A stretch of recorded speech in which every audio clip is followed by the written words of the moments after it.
প্রিয় দর্শক, অত্যন্ত গুরুত্বপূর্ণ কিছু বিষয়। কি চেয়েছিলাম আর কি হলো, অর্থাৎ মেজর ডালিমের বক্তব্য আপনারা সবাই শুনেছেন। মেজর ডালিমের বক্তব্যে সঞ্চালক সাহেব চেয়েছিলেন যে তিনি পাকিস্তানের পক্ষে কিছু কথা যেন আসে, জামায়াতে ইসলামের পক্ষে যেন কিছু কথা আসে, কিন্তু সেটা হয়নি। জামায়াতে ইসলামের নামটিও তিনি মুখ দিয়ে উচ্চারণ করেননি। অথচ সঞ্চালক সাহেব কিন্তু একজন স্বঘোষিত, তিনি নিজেকে রাজাকার বলতে গর্ববোধ করেন, পাকিস্তানের কট্টর সমর্থক তিনি, জামাতে ইসলামের তিনি কোনো কিছু না হলেও গুরুত্বপূর্ণ সমর্থক। কিন্তু তাকে হতাশ করেছে মেজর ডালিম। মেজর ডালিমের এই বক্তব্য শুনে মনে হচ্ছে তিনি আওয়ামী লীগকে পুনরায় ক্ষমতায় আনতে চান।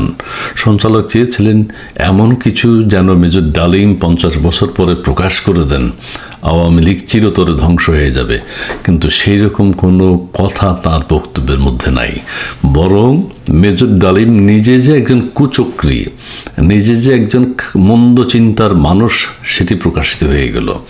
1971 সালে তিনি সেনা পরিষদ গঠন করলেন। সেনাবাহিনীর কর্মকর্তা থাকা অবস্থায় কখনো এসব সংগঠন করা যায় না।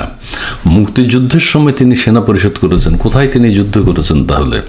তিনি তো কুচক্রটা সেখান থেকেই শুরু করেন। তিনি নিজেই বলেছেন 71 সাল থেকে তাদের এই পরিকল্পনা, অর্থাৎ বাংলাদেশের শাসন ক্ষমতায় যারা আসবে তাদের সাথে তাদের বিদ্রোহ হবে, তারা শাসন ক্ষমতা গ্রহণ করবেন। 25 বছরের একটা কর্মসূচি তারা ঘোষণা করেছেন। আওয়ামী লীগ এতদিন বলতো বঙ্গবন্ধু হত্যাকাণ্ডের সাথে জিয়াউর রহমানের হাত ছিল। হাত যে আসলেই ছিল সেটা মেজর ডালিম প্রকাশ করে দিলেন, বিএনপিকে অনেক পিছিয়ে দিলেন। তারা কোরআন শপথ করেছেন বাংলাদেশের ক্ষমতা তারা গ্রহণ করবেন, বিপ্লব ঘটাবেন। তারই ধারাবাহিকতা 71 সাল থেকে সেই কর্মসূচি তাদের চলে আসছিল। 75-এ সেটি সফল হয়েছে, সেটি তারা করেছেন। তার মানে আওয়ামী লীগ এতদিন যে কথাটি বলেছে আওয়ামী লীগের কর্মীরাও বিশ্বাস করে না। জিয়াউর রহমানের হাত থাকে কিভাবে? মেজর ডালিম সেই বেফাস কথাটা বলে দিলেন। মেজর ডালিম বিএনপিকে আরও কি বিপদে ফেলে দিয়েছে বলেন, সেটা হচ্ছে বিএনপির নেতাকর্মীরা মনে করে জিয়াউর রহমান সাহেব একজন ভালো শাসক ছিলেন এবং তিনি যখন শাসন ক্ষমতায় ছিলেন ভালো কাজ করেছেন। আওয়ামী লীগ মাঝে মধ্যে টুকটাক বলতো সেনা কর্মকর্তা হত্যা, অথবা অন্যান্য বাম দলগুলোও বলতো জিয়া রহমানের সময় সৈনিক হত্যা হয়েছে অনেক।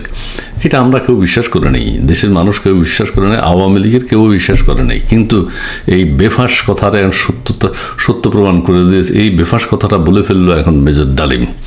মেজর ডালিম সেটাকে সত্য প্রমাণ করে দিলেন। তিনি বলেছেন জিয়াউর রহমানের সাথে আমাদের চুক্তি হয়েছে, কোরআন শপথ হয়েছে।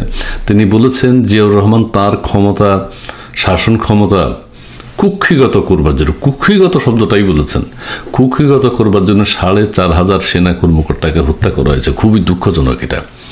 তার মানে দেশের সাধারণ মানুষের সাথে তখন অবস্থাটা কী ছিল সে বোঝাই যায়।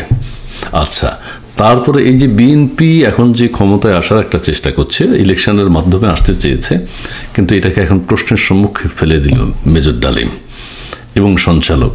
আরেকটি বিষয় হচ্ছে বিএনপির কর্মীরাও কিন্তু হতাশ। অনেকে প্রশ্নের উত্তর খুঁজবে, কীভাবে খুঁজবে? তার মানে আওয়ামী লীগ বা অন্যান্য বাম দলগুলো এতদিন যা বলেছিল, জিয়াউর রহমান নাকি সৈনিক হত্যাকারী, সেটা সত্য।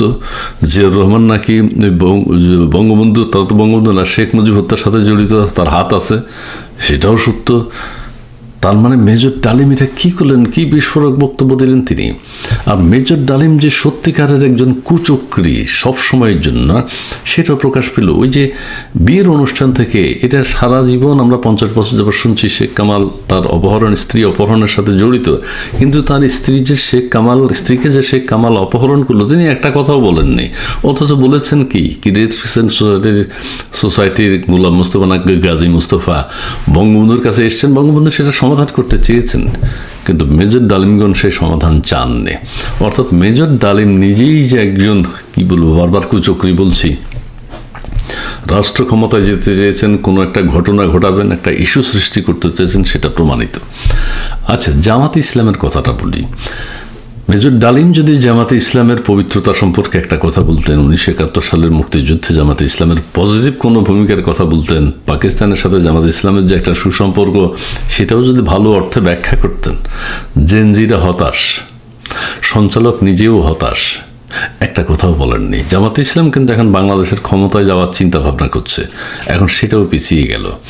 অর্থাৎ মেজর ডালিমের এই বক্তব্য যদি, আর আওয়ামী লীগ সম্পর্কে খুব একটা বেফাঁস কোনো কথা বলেনি, যেগুলো মানুষ শুনেছে, বরং সেগুলোরে আরও প্রশ্নের সম্মুখে তিনি ফেলে দিলেন। হ্যাঁ, ওই যে শেখ কামাল তো জড়িত না, তাহলে কি হলো? বঙ্গবন্ধুকে বললেন তিনি বক্তব্যে ভারতের দালাল। আরে ভাই, কেউ কোনো বিপদে পড়লে পাড়া প্রতিবেশীরাই তো এগিয়ে আসে। আপনি যদি আপনার বাসায় বিপদে পড়েন, আপনার প্রতিবেশীরা আসবে, অথবা যেই প্রতিবেশীর সাথে আপনার সম্পর্ক ভালো তাকে আপনারা আহ্বান করবেন, বা সে নিজেই চলে আসবে। এই দায়িত্ব পালন তো খারাপ কিছু না। কাজেই এই দালাল টালাল বলে দুই একটা শব্দই বলেছে, কিন্তু এটা মানুষ গ্রহণ করেনি। আর বঙ্গবন্ধু বাকশাল কায়েম টাইম, এগুলো আমি বহুবার বলেছি, বাকশাল কায়েম, একদলীয় শাসন, এগুলোর জন্য হত্যা করেনি। 1971 সাল থেকে তাদের পরিকল্পনার অংশ ধারাবাহিকভাবে 1975 সালের 15ই আগস্ট তারা শেখ মুজিবকে হত্যা করে দিয়েছে, এবং তাদের যে 25 বছরের কর্মসূচি সেটি তারা বাস্তবায়ন করেছে। কাজেই এখন চুলছেরা বিশ্লেষণ করলে যেটি বোঝা যায়, মেজর ডালিমের এই বক্তব্য বিএনপি এবং জামাত এবং সঞ্চালকের জন্য আত্মঘাতী হয়ে গেছে। জামাতের কোনো প্রশংসাসূচক বক্তব্য তিনি দেননি, জামাতের নামও উচ্চারণ করেননি। জিয়াউর রহমান যে খুনের সাথে তার হাত ছিল বঙ্গবন্ধু হত্যার সাথে, সেটা তিনি বলে দিলেন। জিয়াউর রহমানের সময় যে সৈনিক মারা গেছে সেটাও তিনি বলে দিলেন, মেরে ফেলা হয়েছে সেটাও তিনি বলে দিলেন। অর্থাৎ বিএনপি জামাতকে ষড়যন্ত্রমূলকভাবে না, বিএনপি জামাতের সত্য কথাগুলো তিনি প্রকাশ করে দিলেন। জামাতে ইসলাম সম্পর্কে কত কথা বলেনি, কোনো কথাই উচ্চারণ করেননি। যাই হোক, জামাতে এগিয়ে যাওয়ার কথা ছিল মেজর ডালিমের এই বক্তব্যে, সেটা হয়নি। বিএনপি এগিয়ে যাওয়ার কথা ছিল এই বক্তব্যে, সেটা হয়নি। মাঝখানে এখন মনে হচ্ছে যে না, আওয়ামী লীগ ক্ষমতায় আসার জন্যই মেজর ডালিমের এই বক্তব্য। প্রিয় দর্শক, ভালো থাকবেন, সুন্দর থাকবেন, সুস্থ থাকবেন। আরও চুলচেরা বিশ্লেষণ করবেন। আমি কিছু এলোমেলো কথা বলেছি, অত গুছানো হয়নি, কিন্তু ঘটনাগুলো পয়েন্ট যদি কিছু পান একটু বিশ্লেষণ করার চেষ্টা করবেন। আসলেই কি তাই? বিএনপি এবং জামাতকে পিছনে ফেলে মেজর ডালিমের বক্তব্য আওয়ামী লীগকে অনেক এগিয়ে নিয়ে এসেছে। ধন্যবাদ। সঞ্চালক হতাশ।